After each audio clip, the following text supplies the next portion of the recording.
everybody, DeathsStalker here. So I thought I'd talk about something that happened last weekend in the Moto2 race in Misano in Italy.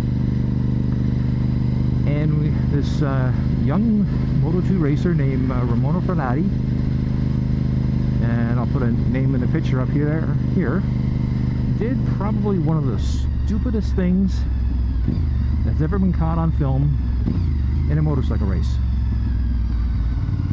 Now, if I can find the video, I will put it up here right now. We'll take a little pause and you can see it, or I'll have a still picture.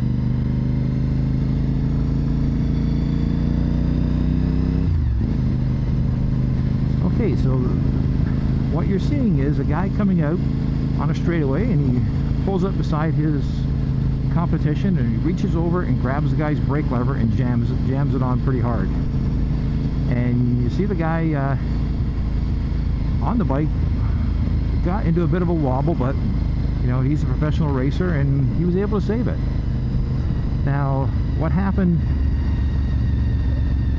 immediately, as soon as that was spotted, he was black flagged by race direction, and he got disqualified from that race and immediately banned for the next 2 races.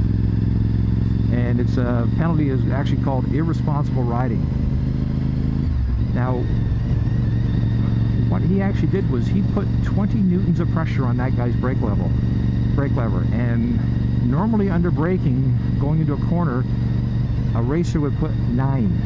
So he was putting a heck of a lot of pressure on that guy's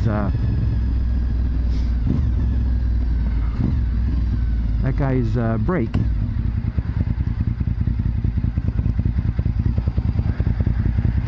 And without a question, if the guy wasn't like a top rider, he probably would have crashed. Now, I'm going to tell you a little bit of the backstory about that, and that is the 2 of them had just gotten back on the track because they had sort of collided together, and they both ran off in the gravel trap. Neither one was hurt. Neither one was had damaged their bikes. But what happened was, when they ran off the track, they went way down the grid. They were fighting for position up at the higher level. I'm not exactly what place it was, but they ended up, they were going to finish with no points, because that's just, if you follow the main group, you're basically screwed in Moto2. And Romano, he's not so much fighting for the championship, but he's in good contention to be probably a top 3, maybe top 4 by the end of the season. And he basically saw red and decided to take it out on the guy he was fighting for in a couple corners when the incident happened. Now, as someone who raced, this is the sort of thing that actually, believe it or not, was pretty common in the 50s and the 60s. As the bikes got faster, it was something that doesn't happen.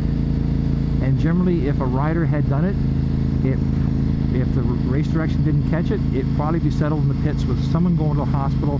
And I'm pretty certain the guy who'd done the brake grabbing would be the one going to the hospital, and he would be having 0, you know, bad feelings about it. Now, when I was racing, that would never happen. We banged into each other. We, you know, knocked each other off the track. You know, that it was, you know, rubbing is racing. But what happened there, that was way over the limit. Now, what happened was, after the MotoGP race, they asked the racers what they thought of it. Cal Crutchlow, who's one of the top racers right now, he said the guy should be banned from riding a motorcycle for the rest of his life. And there was actually a lot of people who were saying that. His team that night apologized to the fans, their sponsors, and all that sort of stuff, and they were very unhappy about what happened. And the next morning, they fired him. They ended his contract, and it doesn't really matter now. He's not racing for them for the rest of the season. Now he was switching over to another team next season. I think it was the MV Augusta team, and it was a pretty prestigious team to be moving on to. And the head of that team that night said that he was not happy, and the next morning they announced they terminated his contract as well, so he was not going to have a team for next year. So that was a good chunk of it right there, and everyone was like, okay, well that's sort of not too bad, that's acceptable. They didn't like the 2-race ban. They thought it should have been longer, but with the teams taking immediate action, they felt like, okay, this is okay. Most people felt like that was okay. Then the Italian Federation that licenses Italian motorcycle racers suspended his license indefinitely. And this week, because this is like almost 5 or 6 days later, the FIM, which is the organization that controls road racing around the world, summoned him to their headquarters in Switzerland, and he has to explain his actions. So don't know exactly what's going to happen. He could get a fine, he could get a ban for X amount of time, or it could be a lifetime ban. But basically, everything sort of piled in on him, and the next day he actually sent a letter out to everyone apologizing and admitted he was wrong, and realized he had been incredibly stupid. Now the interesting thing about this is that this guy, it's not his first time.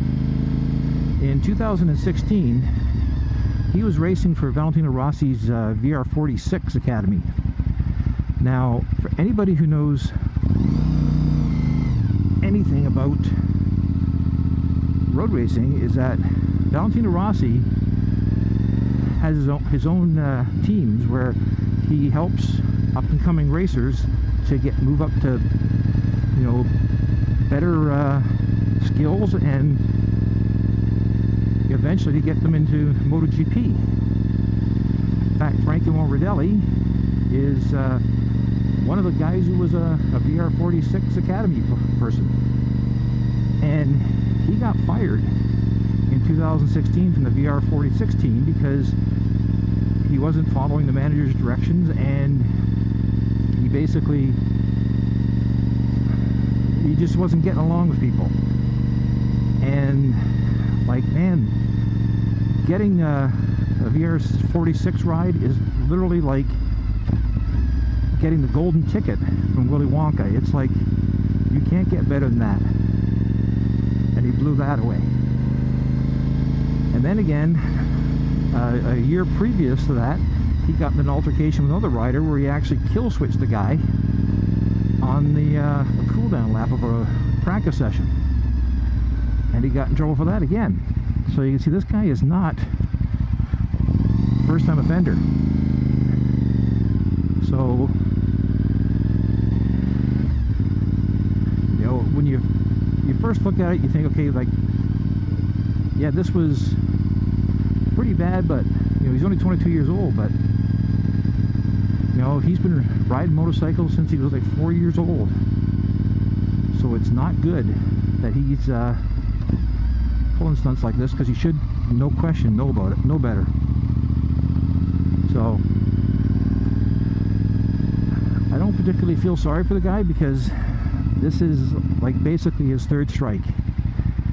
And you figure when he got fired from the VR46 Academy, he would have learned his lesson, but no.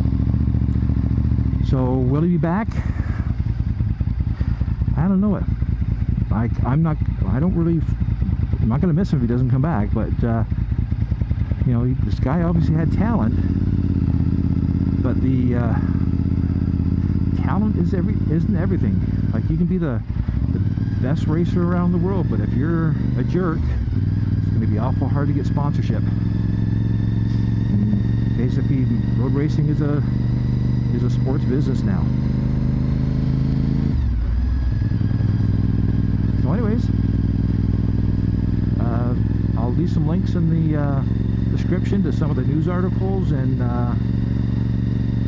what some of the people said, and you can read it for yourself. But that is something that, you know, I've never seen actually racing until this weekend. Anyways, DeathsStalker signing off.